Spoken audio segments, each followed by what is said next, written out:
और सबसे पहले बात महाराष्ट्र की सियासत की जो पल पल बदल रही है। महाराष्ट्र की सियासत में एक बार फिर नई उम्मीदों की रोशनी है। दिल्ली में कांग्रेस और एनसीपी की मीटिंग के बाद शिवसेना ने कई बड़े दावे किए हैं। शिवसेना ने कहा है कि अब तमाम रुकावटें दूर होने वाली हैं और 48 घंटे के अंदर सरकार बनाने का ऐलान किया जा सकता है।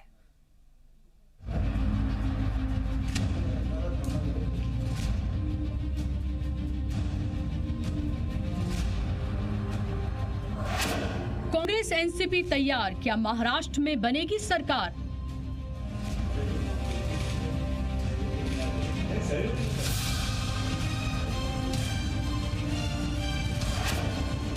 क्या महाराष्ट्र में सरकार बनने का काउंटडाउन शुरू हो गया?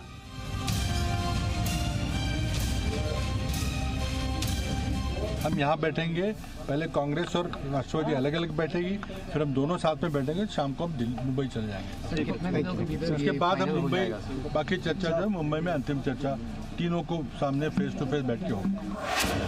48 घंटे बाद महाराष्ट्र में सरकार बनाने का प्लान।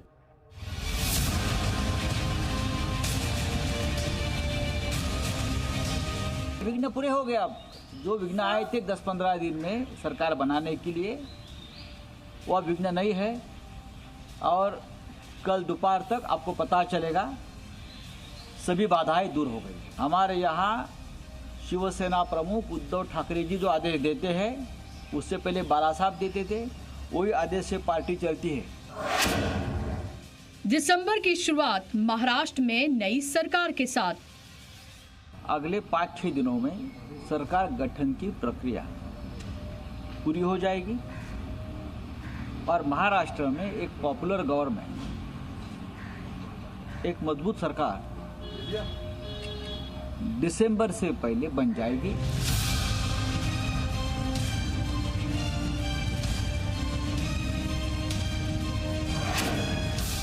पवार का पावर गेम चलेगा या शिवसेना का सीएम बनेगा?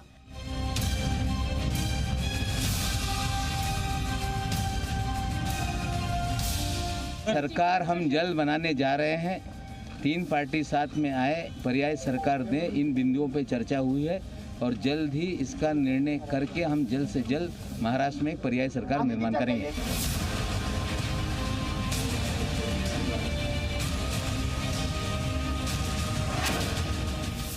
महाराष्ट्र में पहले 2.5 साल शिवसेना या एनसीपी का सीएम?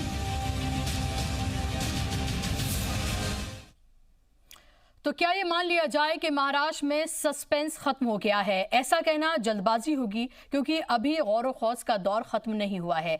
आज भी दिल्ली में मीटिंग होगी और फिर मुंबई में शिवसेना के साथ फाइनल बातचीत की जाएगी।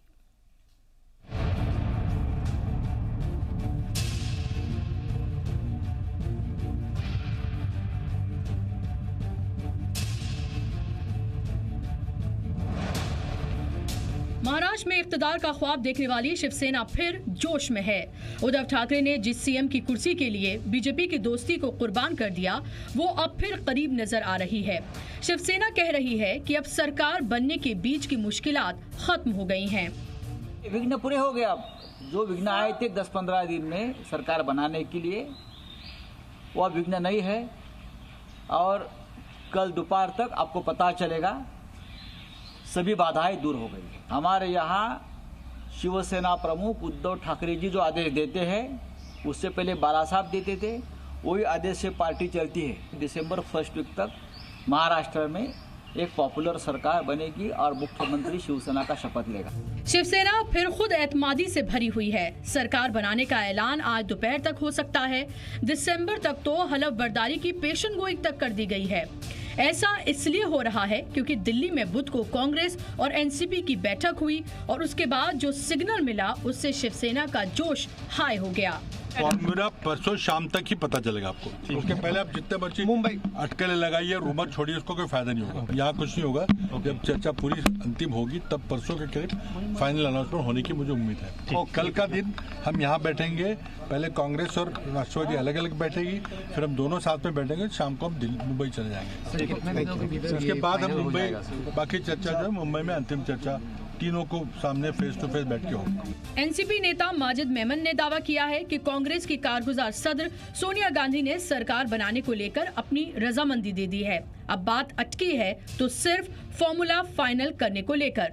महाराष्ट्र में शिवसेना के 16 वजीर, एनसीपी की तरफ से 15 वजीर और कांग्रेस के 12 वजीर हो सकते हैं। सीएम ओहदे का बंटवारा 2.5 साल का होगा। डेप्यूटी सीएम कांग्रेस का हो सकता है। असेंबली स्पीकर का ओहदा भी कांग्रेस को मिल सकता है।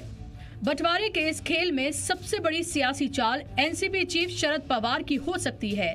जराये के मुताबिक एनसीपी पहले 2.5 साल के लिए सीएम का ओहदा चाहती है। अब शिवसेना इसके लिए राजी होगी या नहीं, ये बड़ा सवाल है। खबर ये भी है कि डील फाइनल होने के बाद शरद पवार या सुप्रिया सुले सीएम बन सकती हैं। यानी शिवसेना को इख्तिदार तो मिल जाएगा, लेकिन उसे सीएम ओहदे के लिए 2.5 साल का इंतजार करना होगा। उद्धव ठाकरे ने जिस ख्वाब को पूरा करने के लिए बीजेपी से दोस्ती तोड़ी, मुख्तलिफ नजरियात वाली पार्टीज के साथ अलायंस किया, क्या उद्धव ठाकरे इसके लिए 2.5 साल का सब्र रखेंगे? निश्चित रूप से 3 पार्टियों को साथ में आए बिना महाराष्ट्र में कोई सरकार बन नहीं सकती। कांग्रेस, एनसीपी और शिवसेना को साथ में लाए बिना कोई पर्याय सरकार नहीं बनेगी। 3 पार्टी साथ में आए, पर्याय सरकार दे, इन बिंदुओं पे चर्चा हुई है और जल्द ही इसका निर्णय करके हम जल्द से जल्द महाराष्ट्र में एक पर्याय सरकार निर्माण करेंगे। बातचीत आखिरी दौर में है। आज शाम तक दिल्ली में गौर खौज खत्म होने के बाद मुंबई में बैठकों का दौर शुरू होगा, लेकिन शिवसेना के एमएलए की नाराजगी के बीच शिवसेना ने अपने सभी एमएलए को जुमे को मातोश्री बुलाया है। शिवसेना सदर उद्धव ठाकरे ने अपनी सभी 56 एमएलए को आईडी कार्ड या आधार कार्ड लेकर आने के लिए कहा है। सरकार तो हमारे शुक्रवार के दिन जो अहम मीटिंग होने वाली है उसमें उद्धव जी जो तारीख बताएंगे, कहाँ हमको रखा जाएगा, कहाँ से लोग जुड़ाए जाएंगे, सबकी सिग्नेचर ली जाएगी, सबका जो आई कार्ड और आधार कार्ड मंगाया है उसके संग जुड़ाया जाएगा। और राज्यपाल जी के पास 145 की जो आंकड़े की जगह पे 170 का आंकड़ा जाएगा, ऐसे हमारे नेताओं की मालूमात है। और मुझे लगता है उसके लिए ही शुक्रवार की मीटिंग अहम बुलाई गई है 22 तारीख को। और उस मीटिंग के दिन ये जरूर मालूम हो जाएगा कि सरकार कब बनने वाली है। एमएलएज को 5 दिन के कपड़े लाने को भी कहा गया है, यानी सभी एमएलएज डील फाइनल होने तक एक साथ रहेंगे और शिवसेना सदर की नजरों में रहेंगे। कांग्रेस की हिमायत पर एमएलएज की फूट को पार्टी ने नकार दिया है। शिवसेना लेजिस्लेटिव पार्टी के नेता एकनाथ शिंदे ने 17 एमएलएज की नाराजगी की खबर को गलत बताया है। लेकिन ये पूरी तरह झूठ और गलत है और लोगों को गुमराह करने वाली ये खबर है। मैं अभी उद्धव ठाकरे साहब से मिलकर यहाँ आया हूँ और शुरुआत में ही शिवसेना के सभी विधायक जो है उन्होंने पूरे अधिकार जो है सरकार बनाने के हो, पॉलिसी डिसीजन हो, जो भी निर्णय लेना है इसके पूरे अधिकार शिवसेना पक्ष प्रमुख उद्धव ठाकरे साहब को दिए हुए हैं। तमाम सवालों के बीच अब सस्पेंस खत्म होने के आसार हैं। फाइनल फैसला जुमे को हो सकता है और फिर सरकार बनाने का ऐलान किया जा सकता है। लेकिन सियासत के इस खेल में सबसे दिलचस्प सियासी दिग्गज शरद पवार का सियासी खेल हो सकता है, जिसका इंकिशाफ भी सरकार के ऐलान के साथ होगा। ब्यूरो रिपोर्ट के साथ रुचि त्रिपाठी, जी मीडिया, दिल्ली। और इस वक्त की अहम खबर का रुख करें। महाराष्ट्र में कल नई सरकार का ऐलान मुमकिन है। शिवसेना को हिमायत देने पर कांग्रेस राजी हो गई है। कल मुंबई में होगी कांग्रेस, शिवसेना और एनसीपी की मीटिंग। शिवसेना एनसीपी में से किसका सीएम पहले होगा, सस्पेंस इस पर बरकरार है। जराये के हवाले से हमें तमाम खबर मिल रही है। इस पर जानकारी के साथ जी मीडिया रिपोर्टर नित्यानंद शर्मा जुड़ गए फोन लाइन पर। नित्यानंद, क्या ये माने कि जो सस्पेंस है उसको लेकर बस अब कल तक का इंतजार बाकी है, कल तमाम पत्ते सामने होंगे? जी, आपको बता दूं अगले 50 घंटे महाराष्ट्र की राजनीति के लिए काफी ज्यादा अहम होंगे, क्योंकि कल शिवसेना पक्ष प्रमुख उद्धव ठाकरे ने अपने विधायकों की मीटिंग मातोश्री में बुलाई है और ये बताया जा रहा है कि वो अपने विधायकों को, जैसा कि कुछ विधायक नाराज नजर आ रहे थे, ऐसी खबरें आ रही थी, तो ऐसे में उन लोगों से बातचीत करेंगे और साथ ही साथ बताएंगे कि कांग्रेस और एनसीपी से उनकी बात जो है लगभग फाइनल हो गई है। तो ऐसे में बड़ा ऐलान होने की उम्मीद है और साथ ही साथ जितने भी विधायक हैं उन्हें आधार कार्ड और साथ ही साथ अपने 5 दिन के कपड़े लाने के लिए कहा है। यानी कल ऐसा भी हो सकता है कि अगर कांग्रेस एनसीपी शिवसेना की बात बन गई तो कल एक सांकेतिक ऐलान हो सकता है। अगर नहीं बनी तो विधायकों को दूसरी जगह भी शिफ्ट किया जा सकता है। क्योंकि आपको बता दें, भले ही शिवसेना ये कहे कि 17 विधायक जो है वो नाराज नहीं है, लेकिन एक खेमा अभी भी शिवसेना के विधायक है क्योंकि कांग्रेस एनसीपी के साथ जाने को लेकर नाराज है। उनका ये कहना है कि कांग्रेस एनसीपी के खिलाफ उन्होंने चुनाव लड़ा है, ऐसे में अगर सरकार बनती है तो जिनके खिलाफ वो चुनाव लड़े तो पब्लिक में जाकर वो उन्हें क्या मैसेज देंगे कि आखिरकार क्यों अब उनके साथ हो गए। तो ऐसे बहुत सारे सवाल है जिसके जवाब आना बाकी है। तो कल उद्धव ठाकरे जो है मातोश्री पर अपने विधायकों की मीटिंग लेंगे, तो ऐसे में नाराजगी जो होगी वो विधायकों की दूर की जाएगी। और शिवसेना क्यों कांग्रेस एनसीपी के साथ जा रही है, आखिरकार क्या राजनीतिक हालात होंगे महाराष्ट्र में, ये पूरी जो जानकारी है कल मीटिंग के बाद जो स्थिति है वो कल स्पष्ट हो जाएगी। नित्यानंद, क्या ये भी खबर सामने आ रही है, हालांकि सूत्रों के हवाले से ही है, कि दरअसल एनसीपी चाहती है कि पहले सीएम उसका बने और फिर उसके बाद शिवसेना का, लेकिन पूरी लड़ाई ही शिवसेना की इस पर है कि भाई सीएम उनका पहले बनेगा और इसी वजह से बीजेपी से भी वो अलग हुए हैं। तो क्या वाकई में इस तरह की भी कोई बातें हो रही हैं? जी देखिए, ऐसा होता है कि राजनीति में ना कोई दोस्त ना कोई दुश्मन होता है, समय और परिस्थिति ये तय करते हैं कि कब कौन दोस्त होगा और कब कौन दुश्मन होगा। तो ऐसे में जहाँ पहले ये बात आ रही थी कि सीएम किसका होगा, तो शिवसेना ने ये साफ तौर पर स्पष्ट किया है कि हम लोगों ने सीएम पद को लेकर ही हम बीजेपी से अलग हुए हैं। तो ऐसे में पूरी लड़ाई जो है सीएम पद को लेकर शिवसेना ने प्रतिष्ठा की लड़ाई बना रखी है। तो शिवसेना का ये कहना है कि पहला सीएम उनका ही होगा, लेकिन आपको बता दें अभी भी बातचीत चल रही है और शिवसेना के हवाले से लगातार ये बयान संजय राउत भी कह रहे हैं कि अगला सीएम जो है शिवसेना का ही होगा। तो जाहिर सी बात है कि शिवसेना की सीट जो है वो एनसीपी से 2 ज्यादा भी है और शिवसेना जानती और एनसीपी भी जानती है कि इस वक्त शिवसेना जो है बीजेपी से सीएम के पद को लेकर ही अलग हुई है, लेकिन एनसीपी सीएम पद की बार्गेनिंग करके और ज्यादा से ज्यादा मंत्रालय जो है वो शिवसेना से लेना चाहती है। लेकिन आपको बता दें कौन कितने समय तक सीएम रहेगा ये अभी तक स्पष्ट नहीं है, लेकिन जो हमें खबरें सामने आई है सूत्रों के हवाले से वो ये है कि शिवसेना का ही पहला जो है वो सीएम बनेगा। जी नित्यानंद, और इसके अलावा माजिद मेमन ने ये कहा है कि सोनिया गांधी से बातचीत हो गई है और गो अहेड उनकी तरफ से मिल गया है। तो क्या ये माने कि जो फॉर्मूला रखा गया है कांग्रेस के सामने एनसीपी की तरफ से वो मान लिया गया है?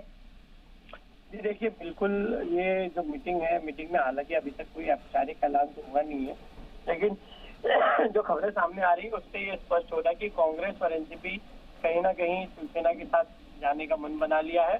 और एनसीपी ने जो मुद्दे रखे थे, जो एनसीपी सुप्रीमो शरद पवार ने कांग्रेस के सामने, तो वो कांग्रेस जो है एक तरीके से कन्विंस हो गई है।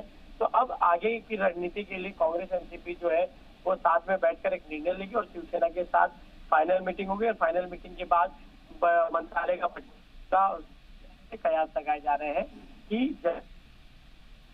जी जो है वो सरकार बनाने का दावा पेश कर सकती है। लेकिन जैसा कि कहा जाता है कि राजनीति में आखिरी क्षण तक कुछ भी हो सकता है, तो ऐसे में जो बीजेपी के सूत्रों से हमारी बात हो रही है तो उनका ये कहना है कि वो भी कॉन्फिडेंट है सरकार बनाने को लेकर। तो ऐसे में दावा शिवसेना की तरफ से किया भी जा रहा है, बीजेपी की तरफ से भी किया जा रहा है, लेकिन महाराष्ट्र में सरकार कौन बनाएगा कि अगले 50 घंटों में अगर हम देखें तो ये स्थिति स्पष्ट हो सकती है, ऐसे कयास लगाए जा रहे हैं।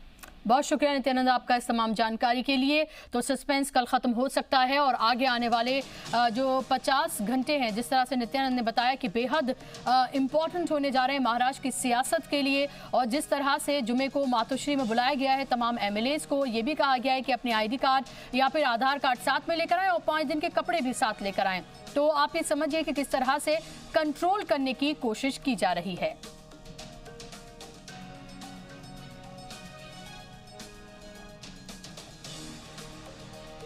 और आपको सुनवाते हैं कि महाराष्ट्र की सियासी उठापटक को लेकर संजय राउत ने क्या कुछ कहा है, वो आपको सुनवा देते हैं। मैंने कल भी बताया है कि वो घड़ी अब नजदीक आई है। 1 दिसंबर से पहले लगभग ये तय हो जाएगा, मुख्यमंत्री पद या सरकार बनाने की पूरी प्रक्रिया पूरी हो जाएगी। कल तक यहाँ मीटिंगें चल रही थी, बैठकों का दौर चल रहा था। पवार साहब के घर में कांग्रेस एनसीपी की एक मैराथन बैठक चल रही थी, लेकिन कल से मुंबई में इस प्रकार से जो एक दूसरे के साथ चर्चा करने का जो काम है, 1 दिन का काम है। आने वाले 2 दिनों में सरकार बनाने के बारे में हम आगे जाएंगे। अब 3 पार्टी एक साथ आने की प्रक्रिया शुरू हो गई है तो सरकार बनेगी। कांग्रेस एम्फसाइज कर रहा है सेक्युलर वर्ड पे, कांग्रेस एम्फसाइज कर रहा है सेक्युलर वर्ड पे और कह रहा है कि शिवसेना को अपने हिंदुत्व आइडियोलॉजी थोड़ा टोन डाउन करना है। ये देश का संविधान सेक्युलर शब्द से ही जुड़ा है। इस देश में जो भी काम होता है आज भी गरीबों के लिए, किसानों के लिए, वो जात और धर्म को देखकर नहीं कोई काम करता। जो इस देश का नागरिक है वो सभी देश के हिस्सेदार है। खबरों में आगे बढ़ेंगे। मरकजी वजीर अमित शाह ने बुध को ऐवान में ऐलान किया कि पूरे मुल्क में एनआरसी का निफाज होगा और इसके साथ ही उन्होंने कहा कि किसी भी मजहब के लोगों को इससे डरने की जरूरत नहीं है।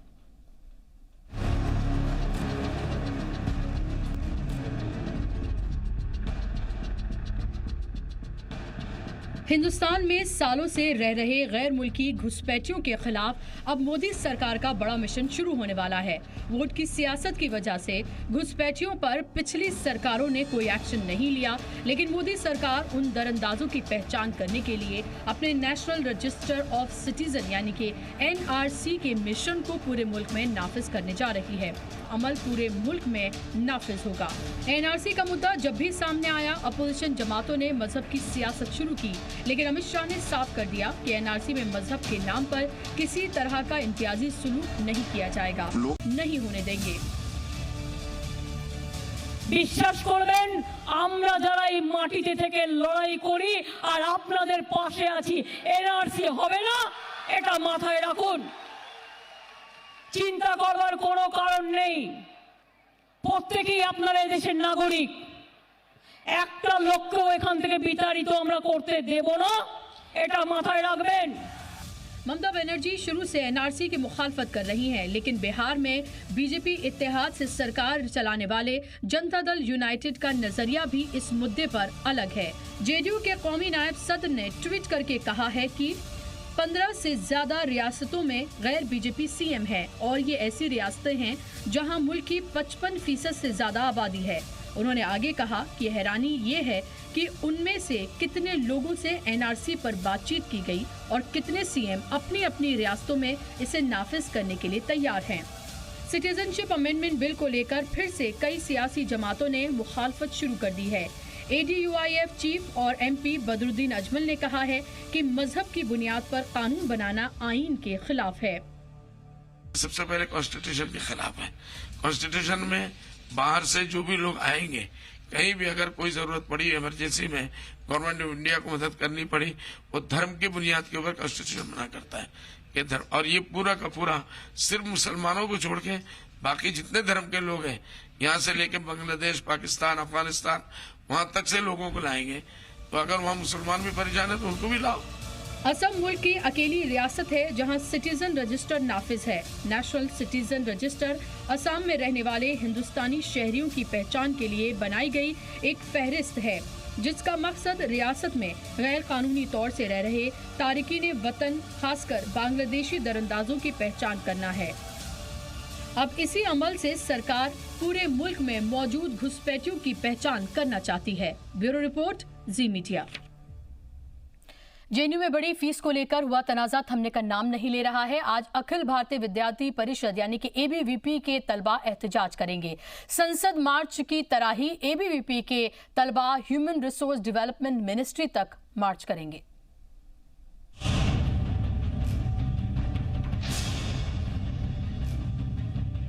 जेएनयू में फीस बढ़ाने को लेकर आज अखिल भारतीय विद्यार्थी परिषद के तलबा एहतजाज करेंगे। संसद मार्च की तरह ही ABVP के तलबा ह्यूमन रिसोर्स डेवलपमेंट मिनिस्ट्री तक मार्च करेंगे। ये मार्च दोपहर 2:30 बजे शुरू हो सकता है। जेएनयू तलबा को अब दिल्ली यूनिवर्सिटी स्टूडेंट यूनियन की हिमायत भी मिल गई है। आज जेएनयू से ABVP के तलबा मार्च करते हुए निकलेंगे, तो वहीं दिल्ली के मंडे हाउस पर उनका साथ देने के लिए दिल्ली यूनिवर्सिटी के तलबा भी मौजूद रहेंगे। फीस बढ़ाने को लेकर चल रही मुखालफत के तहत आज दिल्ली की कई सड़कों पर जाम के हालात बन सकते हैं। जेएनयू में फीस बढ़ोतरी के मामले में ह्यूमन रिसोर्स डेवलपमेंट मिनिस्ट्री की तरफ से बनाई गई कमेटी जुमे को जवाहरलाल नेहरू यूनिवर्सिटी का दौरा करेगी। कमेटी जेएनयू के तलबा से मिलकर तनाजे का हल ढूंढने की कोशिश करेगी। इससे पहले जेएनयू स्टूडेंट के ओहदेदारान ने दिल्ली शास्त्री भवन में कमेटी के रुकन से मुलाकात की। मोदी कैबिनेट की मीटिंग में दिल्ली की कच्ची कॉलोनीज को कानूनी करने की हरी झंडी दे दी गई है। मरकजी सरकार अब पार्लियामेंट में बिल पेश करेगी। वहीं दिल्ली के लेफ्टिनेंट गवर्नर अनिल बैजल ने दिल्ली की 1728 गैर कानूनी कॉलोनीज को पक्का करने की मंजूरी दे दी है। इसके अलावा राजधानी के निवासी गांव के शहर बनाने को भी मंजूरी दे दी गई है।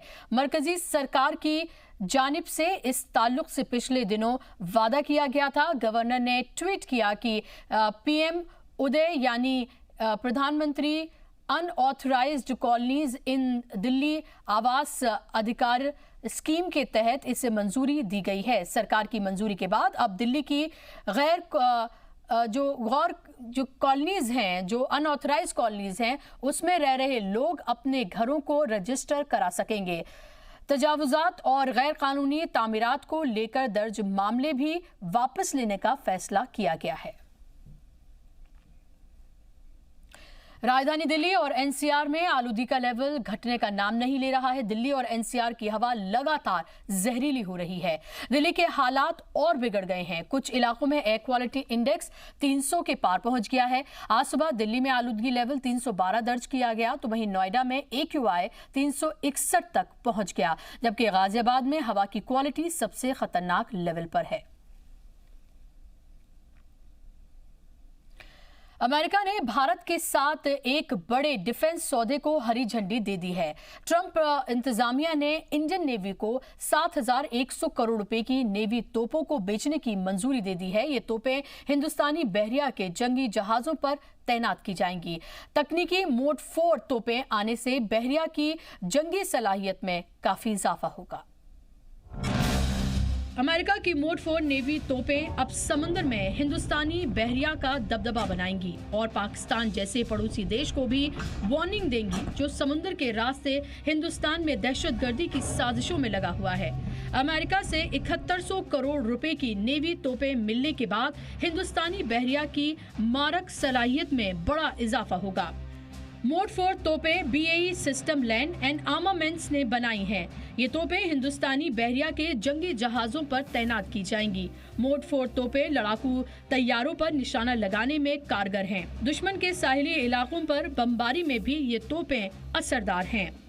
भारत और अमेरिका के बीच बीते 3 साल में $5.5 अरब से ज्यादा के 21 दिफाई सौदे हो चुके हैं। अमेरिका ने अभी तक सिर्फ ऑस्ट्रेलिया, जापान, साउथ कोरिया और थाईलैंड को ही ये तोपें बेची हैं।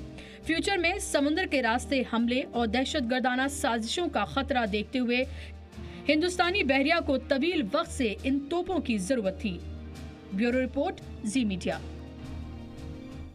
टोल प्लाजा पर अब 1 दिसंबर से फास्टैग कार्ड शुरू कर दिया जाएगा, जिसके जरिए टैक्स की ऑनलाइन अदायगी होगी। जिन गाड़ियों पर फास्टैग कार्ड नहीं लगा होगा उन्हें दोगुना टैक्स देना होगा। हालांकि मरकज ने सड़क के एक लेन को हाइब्रिड लेन रखने का फैसला किया है। इस लेन में फास्टैग कार्ड के साथ दूसरे मीडियम से अदायगी मंजूर की जा सकेगी। दरअसल देश में हर साल 5 लाख सड़क हादसे होते हैं, जिनमें 1.5 लाख लोगों की जान जाती है, जिनमें से 18 से 35 साल के लोग ज्यादा होते हैं। इन हादसात में 5 लाख लोग जख्मी भी होते हैं।